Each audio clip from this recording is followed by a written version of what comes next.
Hello, Happy New Year. It is the beginning of 2022 here in the Phoenix Desert. Last little garden update video I did was fall. The roses, it was just cooling down and the roses were starting to bloom here with the cooler weather. It has been quite rainy and quite cold lately, which is not very typical here of Phoenix. The roses did okay, but probably not as good as if it was sunshiny like normal. So here in today's video, I did want to show you how the garden looked after the fall, kind of what's going on in my rose garden, and then also it is the time of year to start doing hard cutback on our roses. I do have a lot of roses and I do have a lot of different types of roses, so I don't tend to get to my hard cutback all on the same time or the same weekend. I usually do my hard cutbacks kind of in stages, and just depending on if the rose is blooming or not is when I will decide when I will do the hard cutback on the rose. I also have some vines and some minis that I will also do hard cutbacks for as well. Okay, so I will show you the garden and what I plan to do to get everything ready for the winter. So here's the side rose garden. Some of the roses have been blooming. Some of them are probably done blooming for the season. The ones that are done blooming for the season will be the first that I choose to do a hard cutback on. Like I said, it's also been raining lately here in Phoenix, and I actually have not been watering. Usually this time of year, winter, so like in the fall, probably 2 or 3 times a week, and then in the winter time, probably about once a week is when I would normally water, but like I said, we've got quite a bit of rain lately. So this rose is called Blue Girl. You can see this is how the buds look. It's a really pretty rose. However, you can see this doesn't look very good. So this one is kind of susceptible to when it rains. So depending on where the bud is in its opening position, I guess, it'll kind of close everything together, and then it won't open, and then it doesn't really bloom. So for me, I wasn't too thrilled with the rain here in Phoenix. It got quite a few of these blooms. However, there are some buds on this still, and this one didn't get the effect. I think this one should open, hopefully. So I'm gonna wait a little bit to trim back this one. This here is the Oklahoma. So this was another one I was kind of disappointed that it rained. It was covered in blooms, and they were a little bit older, so of course the rain knocked all the beautiful petals off kind of prematurely, and it kind of was a little sad, but I guess it's fine. So this one is done with its flush, and I will go ahead and do the hard cutback on it this week probably. So here is the base of the Oklahoma rose. I think it already looks fairly clean. It has a lot of canes kind of growing out away from the center, which is good. Any canes that are growing in towards the middle, I will get rid of. The smaller canes, I will also be getting rid of those. And just in general, when we shape this, I will try and keep hardier, younger looking canes, and I will try and shape it so that when I cut it, it's gonna grow, everything will kind of grow away from one another instead of being kind of stacked on top of each other or having crossing canes. I did do a video on how to hard cut back a rose, where I do cut back on camera, do a hard cut back on camera that you could watch as well. But that's pretty much what I would do with this one. So this rose here is Groundy Dame, and she does actually tend to kind of nod like this. I think the weight of the many petaled rose kind of isn't held up by a sturdy enough cane oftentimes, so it has a tendency to nod. And then with the rain, it did kind of knock it down, kind of drooping it. So this one, in my opinion, definitely grew more wild than the Oklahoma. You can see there's a lot of crossing canes, there's a lot of thinner canes. So this one I will want to take some effort to like clean up some of these canes in the center, and try and do my best to pick the healthier looking canes and kind of really thin this one up. So this one here is called Easy Spirit. It is a younger rose, and it is kind of in an unfortunate spot where I don't think it gets quite enough sun to do very well in the fall. You can see it really only has a couple of blooms. I do think this bloom is super pretty though. Very pretty. Again, it is plagued by kind of nodding, a little bit of nodding. But I did want to show you, I have a couple of friends who I think their roses also get quite a bit of shade. And they were wondering why they maybe didn't get as many blooms in the fall as some of my roses did. And I do think that they were in positions in their yard where they just weren't getting as much sun, and so they probably look very similar to this guy. So I'm not terribly worried about this guy. He will do fine. He'll get a lot more sun in the spring, and hopefully fill in a little bit more then. Okay, this little tree rose is the David Austin rose that I planted on camera. It again kind of has a similar situation of just not getting a lot of fall sun. So and it's also very young. Because it's younger and it didn't really establish too much over the fall, too many hardy canes over the fall, I probably won't cut it back as hard in the springtime. I'll probably just do more of a light prune on it than really a hard cut back.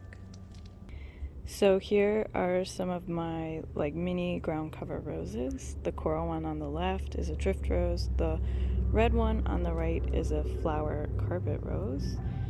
These ones I will do a hard cut back on, and I believe I do have a video on pruning this coral drift rose up on my channel if you are interested on how I cut back my mini ground cover roses. Okay, so this one over here is called Falling in Love, and this is another one that I was very excited for. It bloomed really early in the fall, and so it took a bunch of time to put on new buds to bloom its second flush here in spring. And you know, it did well. It had all of these buds. The foliage, I fertilized it, I got it nice and green, the foliage, and then the rains came, and of course it kind of knocked over some of these blooms, so it's kind of sad. But they're really pretty. Isn't this gorgeous? Gorgeous color, gorgeous shape.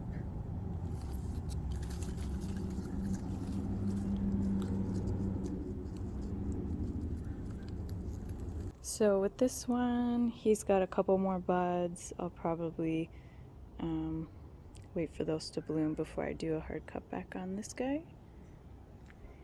For some of the nodding roses, I may just, since I can't enjoy them because I can't see them, sometimes what I do with these is I will collect the petals and either make rose water, or I can just trim them and make kind of like a centerpiece, just depending.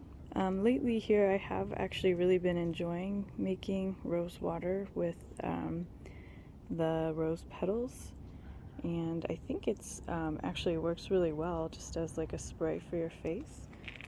So that's might be what I do with some of these guys. Okay, the orange one is Easy Does It. I have mentioned maybe a couple times before, but this guy does get darker with the cooler weather. So you can see this is a really pretty orange. And if you see some of my videos when it's a bit warmer out, this does lighten up considerably. It turns more like peachy pinky white. So kind of pretty and different to see it now in the winter. So this one really only has 2 blooms on it, and they're about spent. So this one will be pretty high on my list to cut back. I do see a couple of blooms here. However, you know, these are quite young and it is cold out, so they will go when I make my hard cutback.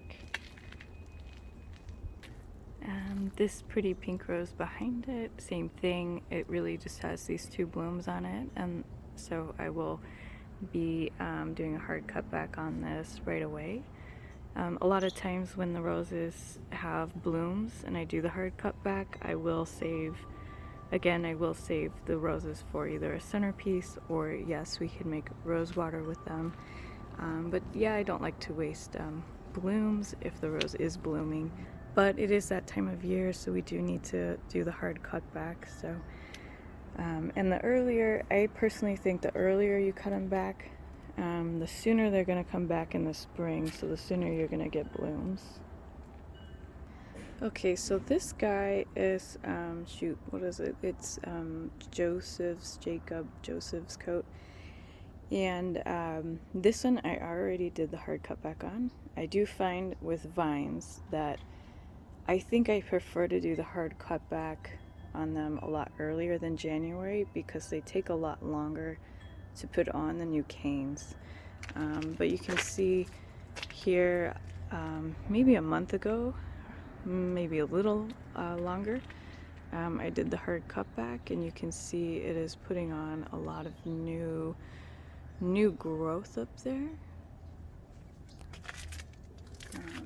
You can see here I made the hard cutback there, so it did kind of spur the rose to grow from where I cut it. It's got a couple others, new shoots, so I think this is going to fill in and look lovely. Now this one, I really was meaning to cut this back when I did all the other vines, but I wanted to shoot it on camera and I just did not have time to do so. So it has not been pruned or cut back. It is still putting on some blooms.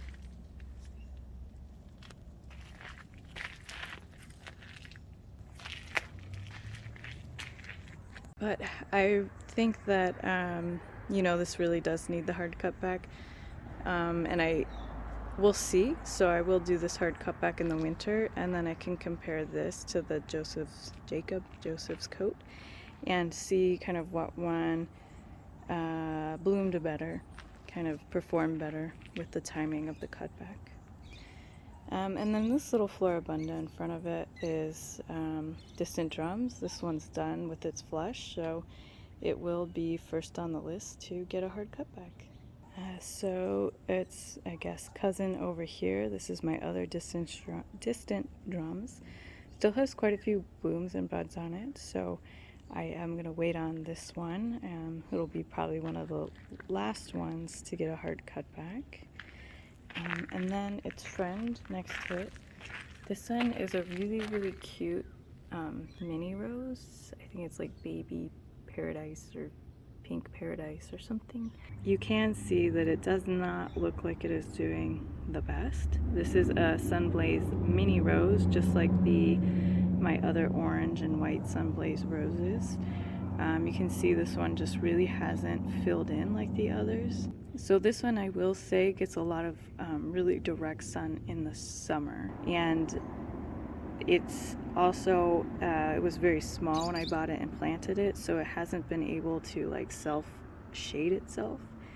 So it has been you know, borderline. Is it gonna make it? Is it not gonna make it?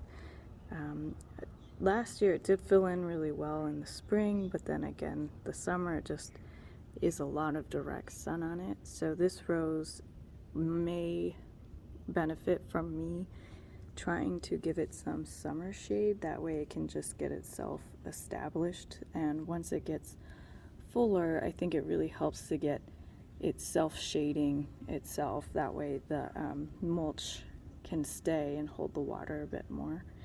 And behind it, I've got a little bit of strawberries I planted last year. They made it. They are underneath this distant drums, which does have quite a bit of shade on itself, so I think it kept the strawberries through the summer. So this guy, this distant drums, again, I think it looks really good. It's blooming right now, and I think if you look at the base of the rose, it's got a fairly good shape down here, so this should be pretty easy to just open it up and cut this one back. I will cut everything back by about a half to a third, so this one will get much shorter. But I think that's good. That way they don't start getting too leggy and they can start to like refill in. So this rose here is Tahitian Sunset. This is one of my oldest roses in the garden, and with that I think it's ready for like a pretty drastic cutback. I really want to probably just leave like 3 or 4 good canes down at the bottom, and I want to see if I can get this one to fill in more in the bottom again, and maybe put more youthful canes from the base of the rose. Just has a couple of blooms. This coral rose behind it has no more blooms, so again, it'll be one of the first to get cut back. And then this one here is another little mini rose. This was one of my heirloom roses that I got. I've had my heirloom roses now for about a year, so I am due for a follow-up video on how my heirloom roses did. But this particular one, I could tell when I planted it in October that it did not like the weather here. I think it did not take off right away, and you can really tell. We'll see what happens. We'll see what happens. I don't have a great hope that it's going to make the next summer, but we will see. Again, this one, since it's not in the best of shape, I will not obviously do almost anything to it. Just kind of cut the dead stuff off and leave it be, and see if it'll survive. This rose right here that we're looking at right in front of us, this is the one I did on camera. I did a hard cut back on camera last year. You can see it really grew. It's very tall. It's taller than I am, with new canes. Some of it did get knocked over in the rain, but yeah, this one really grew back very heartily. So I will do obviously a hard cut back on this. It's not blooming right now. Clean it up, and then here is one of my better performing roses in the summer with the heat, and you can actually see that with the cooler weather it's it doesn't bloom as, I guess, large or vigorous as it does with the heat. So I think that that's probably going to be typical. If you find a rose that does well with the heat here, it's probably not going to like the winter, but that is okay because we are going to give them a nice cut back, and it should look amazing when it comes back in March. So this one here is Ketchup and Mustard. This one will probably be one of the last roses I cut back because it does have a lot of blooms that are about ready to open. So this one I'll probably save for last. But otherwise, I did get all of these side vines here, including the Joseph's coat. I trimmed all of those back already. I just need to take care of that last vine, and then the rest of these are really just going to get a hard cut back. So one other chore that I do like to do for the winter when everything is cut back, because it is easier to do, is kind of like reapply mulch around all the base of the roses, kind of move everything around, get new mulch into the ground around it. That way it is getting fertilized for the springtime. And it does make it a tad easier because you get rid of about half the canes that might poke you when you do it. I did also want to mention pest control. So this fall I did not actually have any pests that I had to spray for. So I do believe that is because last season I bought and planted a lot of new roses here in the garden, and a lot of times you bring home the bugs from the nursery, so I was fighting with those those bugs. I did use quite a bit of pesticide just to try to get them under control, and then I think between the pesticide and the heat of the summer, I think it really got everything under control. So this year I'm not going to plant anything. So right now it is bare root rose season, so if you do want to plant a rose in the desert, I would suggest picking up a bare root rose. But I am not going to plant any. I do want to see how the pest situation looks here in the spring without bringing anything home from the nursery. Like I said, this fall I didn't spray anything, and really everything looked really good. So I am happy with how all of my roses are doing. I love having these roses, taking care of these roses, and just being able to admire these. And I'm really excited for spring. It's the best season of all, I think, for rose keeping. So I will keep you up to date on my hard cutback as well as how these guys look in the spring.